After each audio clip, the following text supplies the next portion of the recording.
So the problem is the World Bank and the International Monetary Fund are right across the street from each other in Washington, D.C. If you've never been to Washington, D.C., you need to go, and you need to take enough time that you can really get to see everything that goes on in, well, not everything that goes on in Washington, but you know what I mean.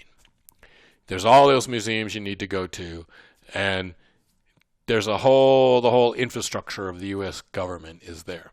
So if you go back across the street around where the Vietnam Memorial is, you kind of cross the street and go back in through there. The World Bank and the International Monetary Fund are there. The World Bank has a much better bookstore, by the way, if you're going to the bookstore. Much better bookstore. Anyway, the International Monetary Fund says, hey, we're wonderful people because we help out countries in need. The World Bank says, you people are horrible, you're mean, you're nasty, you end up hurting the countries that you go into, you don't help them. And here's why this argument goes on. So you're Greece, you're Argentina, you go to the IMF and you get a big loan from them. Because you're in financial trouble, okay? You have debt and you can't pay your debt, whatever it is. The International Monetary Fund will require you to do something called an austerity program.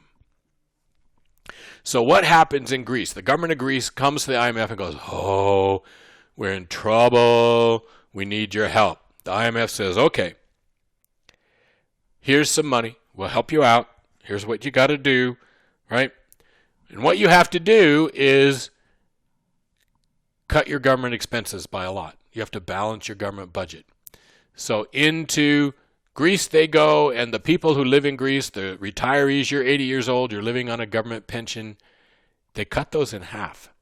So imagine that you're in the U.S. and you're living on Social Security and you're making, $3,000 a month off of Social Security, and you're just scraping by, right? You're an old couple and you've got it. And then the government comes to you and goes, okay, you're going to get $1,500. I know you've been getting $3,000 a month. You're only going to get $1,500 a month now. Would people be pissed? Yeah.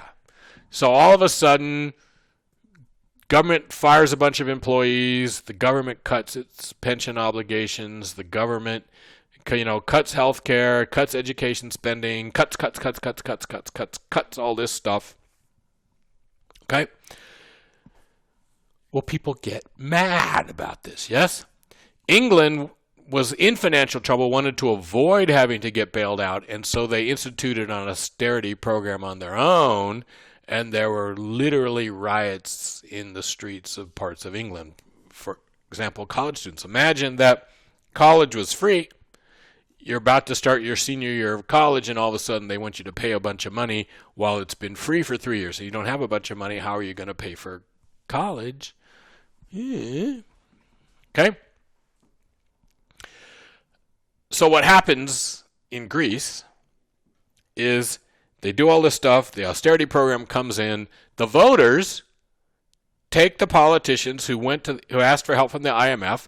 Now they're running for re-election. The opposition's going, no, IMF. We're going to tell them, get out of our country. We're not going to pay our bills. We're going to default on this. Okay?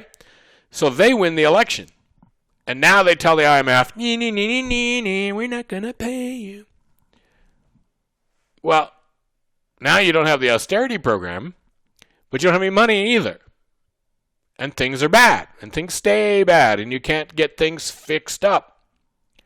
So what do you have to do? The people who ran on this campaign of get rid of the IMF end up crawling back to the IMF and going, hey, can you help us? Can you give us some money? And they go, yes, but you have to put in an austerity program. And they go, okay. So now they take more money from the IMF, but now what's going to happen to them? Well, they're going to get voted out, and they're going to get replaced by a new government who's anti-IMF and doesn't want... You with me? And you get these cycles sometimes in countries of just mess after mess after mess because the people of that country don't support what their government is doing because the austerity program hurts them. So I put this little chart up here. Look, what happens in Greece? Well, they get their debt's 100% of their GDP. They have super high income inequality because of this. Their poverty rate goes way up. Their child poverty rate goes way up. Their unemployment rate goes way up. Their youth, okay? How do you fix these things, right? One of the great examples of this is in Argentina. I should have played some Shakira music here, but Argentina elects this president. Economy is not very good. He goes to the IMF, gets a big loan, but the IMF, one of the things that this austerity program does is it makes you fix your exchange rate. So you have to fix your exchange rate to the dollar or whatever currency denomination you took the loans in. Okay? The austerity program is designed to make it easier for you to pay your loan off than it's designed for you to fix what goes on in your country. So Argentina's paying their loans off, but to do that, the money supply in their country keeps going down. It keeps falling and falling and falling and falling. And eventually, one day, this presidente wakes up, and unemployment in Argentina is 25%, and there's thousands of people out in front of his house with guns and knives and stuff. And the reason I like this story is that his son was dating Shakira at the time. So he gets on a helicopter and he flies off and he moves in with Shakira. But Shakira dumps the boyfriend eventually and marries the soccer guy. And then Argentina gets a new government and they don't pay the IMF back and they let the peso float, and the peso drops by 75% in a couple of months, and the economic situation goes crappy again, and then they have to go back to the IMF and get it. So it's like every 5 years Argentina's at the IMF getting a big loan.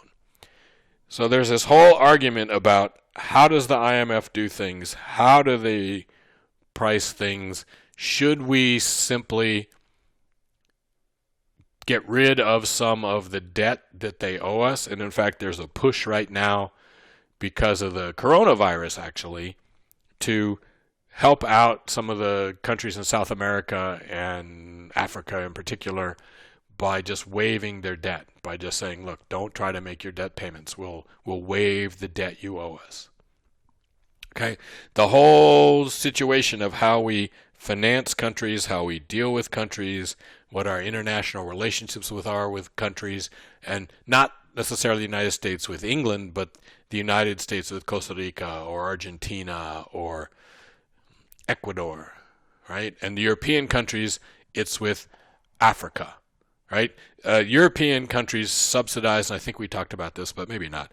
European countries subsidize farmers so that a European farmer who exports, they don't put on tariffs to stop things.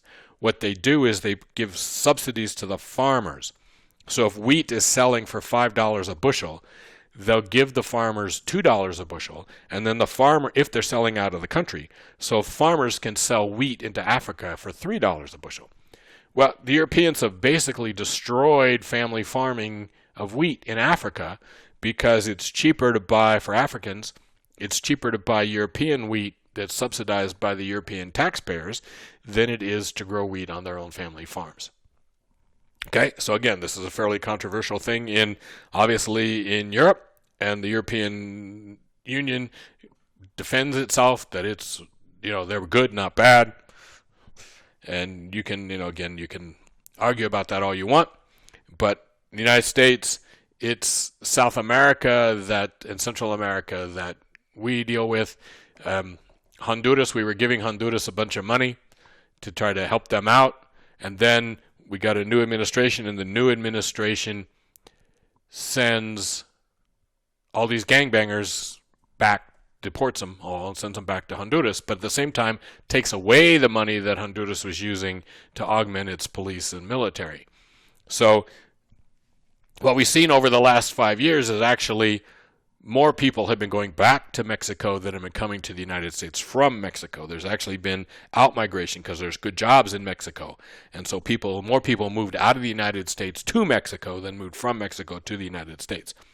But further down, all those Central American countries,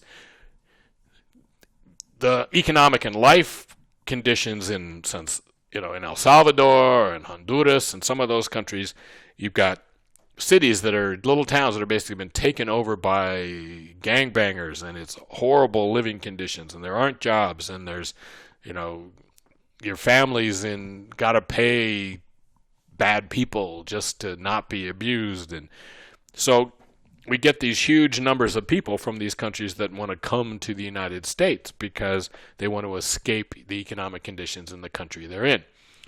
So we spend billions of dollars keeping them from coming into the United States, when we could also have spent those billions of dollars trying to make life better for them back in Honduras so they wouldn't want to leave and come here. Okay? So how we deal with these countries has a lot to do with everything, right? The relationships between the United States and the countries in Central South America and Europe, it's that Northern African countries, some of the Middle Eastern countries that are their neighbors, or Poland and Germany, and how you deal with those countries is important for both their economic growth and your economic livelihood.